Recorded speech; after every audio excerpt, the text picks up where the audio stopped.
Hello, this is Shahidur Rahman Laskar. Welcome to all my page. আজকে আমি আপনাদেরকে একটা নতুন ইন্ট্রোডাকশন দেবো বলে এখানে এসেছি। দেখুন, আমরা সবাই ভারতীয় নাগরিক। ভারতীয় নাগরিক থাকা সত্ত্বেও আমরা কি করি?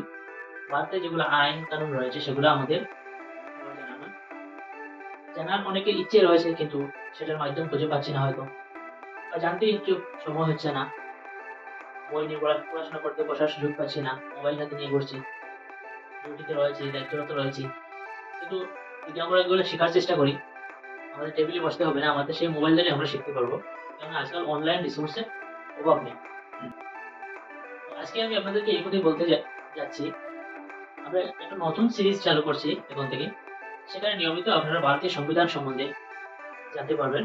ভারতীয় সংবিধানে কি কি রয়েছে না রয়েছে, তাদের প্রতিদিনই নিত্য নতুন একটা ভিডিও তৈরি করে দেওয়া হবে, যাতে আপনারা সবাই সেই বিষয়ে জানতে পারেন।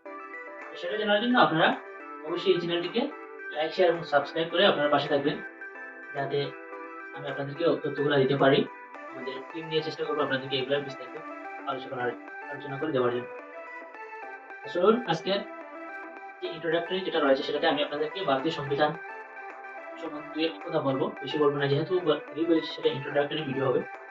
তো ইন্ট্রোডাক্টরি ভিডিওতে আমি আপনাদেরকে এটাই বলতে চাচ্ছি যে ভারতীয় সংবিধান, যেটা আমরা সবাই জানি, এই সংবিধান কি? এই সংবিধান হচ্ছে ভারতবর্ষ চলাকালীন যে অবস্থা রয়েছে, ভারতবর্ষে চলতে হলে যেগুলো নিয়ম কানুন থাকছে, সেইগুলা একটা লিপিবদ্ধ বই। এই লিপিবদ্ধ বইটি আমরা ভারতের যেগুলো নিয়মকানুন রয়েছে সেগুলো আমাদের ডক্টর বি.আর. আম্বেদকর তৈরি করে দিয়ে গেছেন একটা টিম নিয়ে। আর এই বই দ্বারাই আমাদের সমস্ত ভারতের সবকিছু পরিচালিত হচ্ছে। এই যে বই যেটা, সেটা আমাদের সাধারণ বইয়ের মতন একটা অনেক মূল্যবান একটি বই, আমাদের সবার জানা আছে, যেটাকে ইংলিশে বলা হয় দ্য ইন্ডিয়ান কনস্টিটিউশন।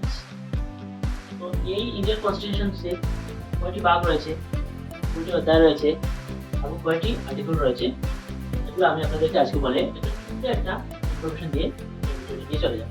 দেখুন, আমাদের ভারতীয় সংবিধান যেটা, সেটাকে মোট 4টা অধ্যায় রয়েছে এবং এই 4টি অধ্যায়কে আরো 22টি ভাগে ভাগ করা হয়েছে।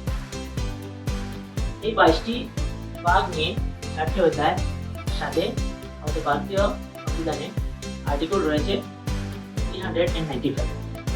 এই 3টি জিনিসের সমন্বয়ে নিয়ে আমাদের ভারতীয় সংবিধান। এই যে 395 আর্টিকেল রয়েছে, তার মধ্যে 22টি ভাগ রয়েছে এবং 4টি অধ্যায় রয়েছে। এগুলা কিসের উপর ভিত্তি করে, কোন ভাগে কি করেছে না করেছে, আমরা একটা একটা করে বিস্তারিত আলোচনা করব।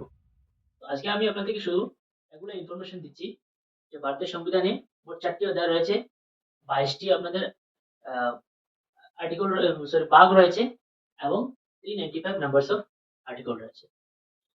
এগুলোর সাথে আমি আপনাদেরকে ভারতীয় সংবিধানের মূল যে ভিত্তিপ্রস্তর বা প্রস্তাবনা যাকে বলা হয়, সেটা আজকে একটু পড়ে শোনানোর চেষ্টা করছি। আপনারা অবশ্যই সাথে থাকবেন। দেখুন, ভারতের সংবিধানের প্রস্তাবনাতে কি লেখা রয়েছে।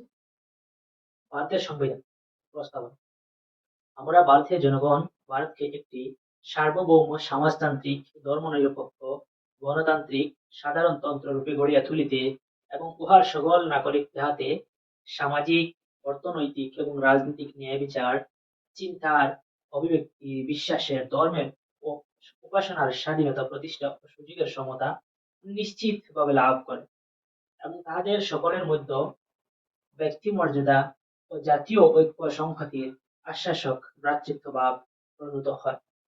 তজ্জন্য নিষ্ঠার সহিত সংকল্প করিয়া আমাদের সংবিধান সভায় অদ্য 26শে নভেম্বর 1949 তারিখে এতদ্বারা এই সংবিধান গ্রহণ করিতেছি, বিধিবদ্ধ করিতেছি এবং আমাদিগণকে অর্পণ করিতেছি। হচ্ছে আমাদের ভারতের সংবিধানের মূল প্রস্তাব।